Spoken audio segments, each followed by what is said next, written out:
Olá pessoal, eu sou Márcia Leal e vamos para mais uma meditação da palavra no dia a dia com Deus.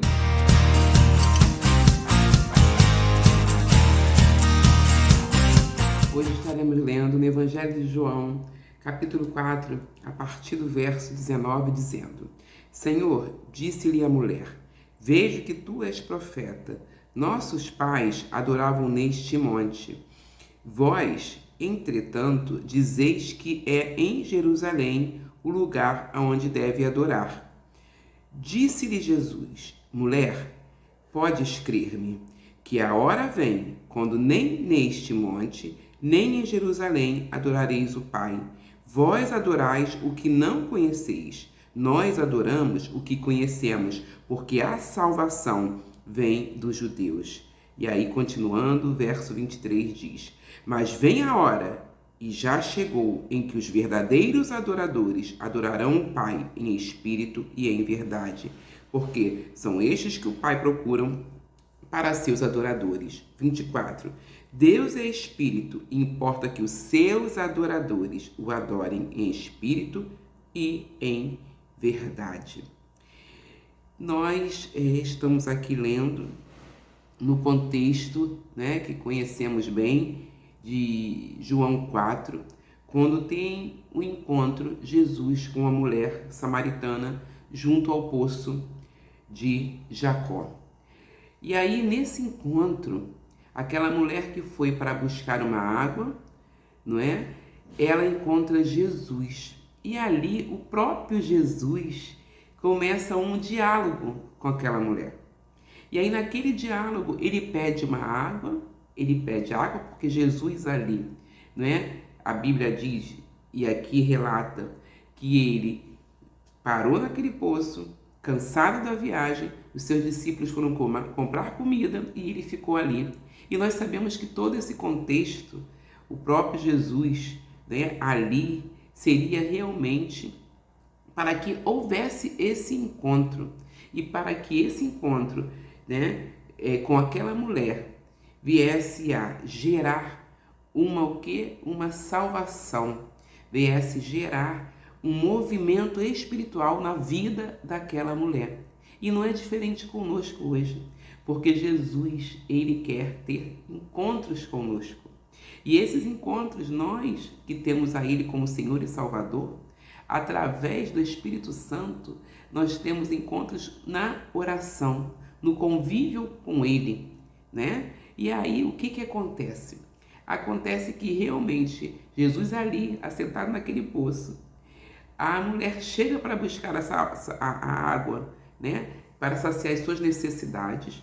E aquilo ali, quando a gente lê, e aqui eu estou inserindo o contexto do que nós lemos no início, quando a gente lê, a gente percebe que aquela mulher fazia aquilo. Né? As mulheres daquela época faziam aquilo. Iam até o poço para pegar água e água para saciar as suas necessidades. Só que aquela mulher, ela ia em horários diferentes. Aquela mulher tinha uma vida que depois, quando Jesus começa a traçar, né, esse diálogo com aquela mulher, nós vemos ali o estilo de vida dela. Nós vemos que aquela mulher ia naquele horário contrário ao horário das outras mulheres e que não era nem propício para ir pegar água. Mas Jesus, já conhecendo todo esse contexto, já tendo um plano através do Espírito Santo para alcançar aquela vida, na conversa que ele começa a pedir uma água, porque ele estava com sede, ele estava cansado. Aí aquela mulher, ela começa, não é? A mulher samaritana começa a se espantar, se admirar, e como ele, homem, e como ele, judeu, estava conversando com ela, mulher, que já não era comum naquela época, homens conversarem com mulheres, ainda mais um judeu conversando com um samaritano. E aí, a partir daí, né, Jesus começa o quê? A se aprofundar com aquela mulher. Nós vemos isso nesse capítulo mesmo, né, João 4, quando a gente vê no 9, olha só, quando Jesus pede água àquela mulher, olha a resposta dela no versículo 9. Então lhe disse a mulher samaritana: Como sendo tu judeus, pedes de beber, que sou samaritana? Porque os judeus não se davam com samaritano, né? Aí Jesus vai e replica para ela, né? Respondendo: Replicou Jesus: se conheceres o dom de Deus e quem é que te pede, dai-me de beber, tu te pedirias e eu lhe daria água viva. E aí ele começa a trazer para aquela mulher, e eu estou falando isso aqui para que nós possamos compreender e ser encaminhado com essa verdade para nós hoje, a aplicação para nós hoje, porque muitas das vezes acontece isso conosco, nós começamos a conversar com Jesus em oração, né? Através do amor de Deus, através do nosso Deus, e que Ele nos alcançou, e com o amor dele, e aí nós começamos a conversar com Jesus, e às vezes nós começamos realmente a colocar as nossas circunstâncias, e é bom isso, e precisamos fazer isso. Mas nós temos que ver que as nossas circunstâncias, a nossa realidade, não irão impedir Jesus agir. Não irá impedir a promessa do Senhor se concretizar em nossas vidas. E aí, o que acontece? Ela fala todas as dificuldades, né? Mas como é que o Senhor vai pegar água, né? Água viva, água lá do fundo do poço, a corda não vai dar, e ela começa a trazer, depois vocês podem ler, né, o contexto todo, ela começa a trazer todas as dificuldades, todas as realidades aos olhos naturais, de como ele iria entregar e dar aquela água de beber. E aí, depois disso, Jesus não responde os questionamentos dela. Jesus eleva, que eu costumo falar, ele leva a conversa ao âmbito espiritual. E é isso que nós temos que viver hoje em dia. Nós temos que viver com os nossos olhos, olhos da fé, firmados em Jesus, que é o autor e consolador da nossa fé, e tirar nossos olhos da realidade, das impossibilidades, e saber que em Jesus, né, nós podemos todas as coisas, que a Bíblia diz que tudo podemos, né? Mas tudo posso, como o apóstolo Paulo mesmo diz, tudo posso naquele que me fortalece, em Cristo, em Jesus, né? Tendo esse mundo espiritual muito mais ativo, muito mais relevante, nos sujeitando a esse mundo espiritual, porque aí Jesus vai trazendo a realidade espiritual. Que aí Jesus fala no 13, afirmou Jesus: quem beber desta água tornará a ter sede. De que água que ele está falando? A natural, a que o poço físico daria para ela.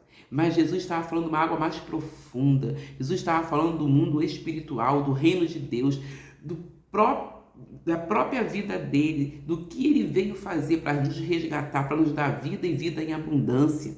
Que aí ele vai e fala: aquele, porém, que beber da água que eu lhe der, nunca terá sede. Pelo contrário, a água que eu lhe der será nele uma fonte a jorrar para toda a eternidade. A própria presença dele saciando o nosso interior, preenchendo, né, o nosso interior, o nosso coração, o vazio que nós temos. Nós pensamos que vai ser saciado com uma água física natural, uma necessidade que nós temos hoje, né, uma realização de um sonho, uma resposta de oração. Não, o nosso anseio já foi saciado pela presença de Jesus, e todos os dias nós precisamos almejar essa presença, almejar essa água que no próprio Evangelho de João fala que o quê? Se crermos nele, e ele oferecendo a água viva, e aí o que ele fala? Se crermos nele, como diz as Escrituras, do seu interior fluirão rios e rios de água viva. Então é dentro do nosso interior a mudança, a transformação, né? O contentamento, a satisfação plena da presença dele.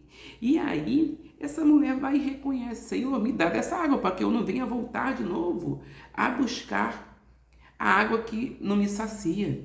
E aí, trazendo o que? Jesus traz pelo âmbito espiritual, traz uma mudança de vida naquela mulher, porque Jesus começa a trazer a verdade sobre a vida daquela mulher, né? Porque ela mesma vai falando do que ela, como ela vivia. Jesus fala: então, vem a mim. Traga a sua família. E aí, o que Jesus fala? Vai chamar o teu marido e vem cá. E aí, o que aquela mulher responde? Eu não tenho marido. Aí replicou-lhe Jesus: é verdade o que você fala.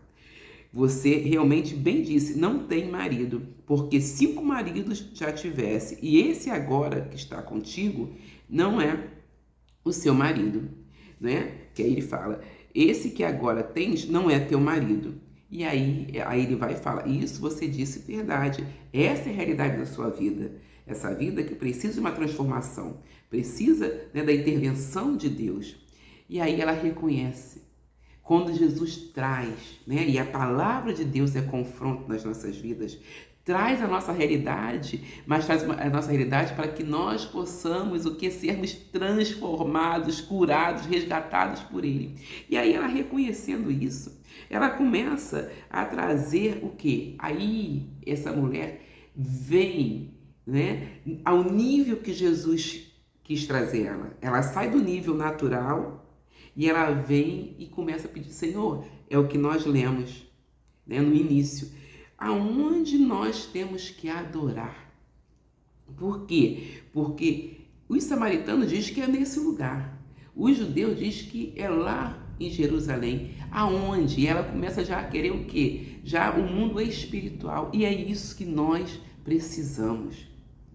É almejar essa presença, almejar estarmos nesse ambiente espiritual com o nosso Pai. E agora, para nós já conhecemos. E o conhecer nos traz libertação, o conhecer nos gera intimidade. Nós adoramos a quem nós conhecemos, ao Jesus, ao nosso Jesus, o nosso suficiente Salvador, aquele que nos resgatou das trevas e nos colocou aonde? No reino do seu amor, através do amor de Deus. E aí Jesus vem e fala. Então, nós hoje não precisamos estar preocupados, ansiosos, sobrecarregados. O que nós precisamos fazer é estarmos nessa posição do que o Pai procura, os verdadeiros adoradores. E nós o adoramos, independente das circunstâncias. Não tem mais lugar para adorar. Não tem mais o tempo para adorar. Nós temos a quem adorar. Adorar o único e verdadeiro Deus, o nosso Deus, Criador dos céus, da terra e tudo que há, e a Jesus, a quem Ele nos enviou como nosso Senhor e Salvador. E aí, o que acontece agora? Independente das circunstâncias, a nossa vida precisa ser uma vida de adoração, porque adoração são atitudes de vida. Adoração não só, não é louvor, melodia, notas musicais, mas a nossa adoração é uma adoração de atitudes, atitudes de arrependimento, atitudes de transformação, atitudes de nos voltarmos para Ele, atitudes de mostrarmos a quem nós servimos, de gratidão, de louvor, de rendição, de bendizer o nome dEle. E nas atitudes nossas venham mostrar que somos adoradores, adoradores em espírito, porque o Pai é espírito. E em verdade, isso quer dizer o quê? Que através do Espírito Santo de Deus em nós temos condições de adorar, independente das circunstâncias. Independente de onde nós estivermos, se estamos nos montes, se estamos no vale, isso quer dizer, passando pelo momento de resposta de oração, passando pelo momento de espera, de dificuldade, nós podemos adorar, porque a Bíblia diz que em todas as circunstâncias nós devemos ser gratos, porque esta é a vontade de Deus. Mesmo porque nós sabemos que em Jesus nós recebemos força, nós podemos exercer a fé para vencermos a situação difícil. Então, já podemos adorar, independente das circunstâncias. Não tem lugar. Tem a pessoa que devemos adorar, é o nosso Jesus. E aí nós precisamos dessa revelação todos os dias e saber que Ele é o nosso Senhor e Salvador e vivermos em adoração para que Deus nos ache esses verdadeiros adoradores que adorem através do Espírito Santo de Deus, encaminhado pelo Espírito Santo de Deus, adorem em espírito e adorem com coração quebrantado, transparente, contrito diante da presença do nosso Deus. Amém? Que possamos guardar essa palavra. E como diz o Salmo 104:33, Cantarei ao Senhor enquanto eu viver. Cantarei louvores ao meu Deus durante a minha vida. Que seja essa a nossa posição. Verdadeiros adoradores, e o Pai nos encontra nessa posição. Amém? Então, pessoal, assim como essa palavra abençoou os nossos corações, você compartilhe com alguém e aproveite, se você não é inscrito no canal, se inscreva no canal, ative as notificações para que mais e mais pessoas sejam alcançadas com a palavra de Deus e que você continue usufruindo dessa presença maravilhosa que é a presença do nosso Deus. Amém? Que você almeje mais e mais o conhecimento de Cristo Jesus, o nosso único Senhor e suficiente Salvador.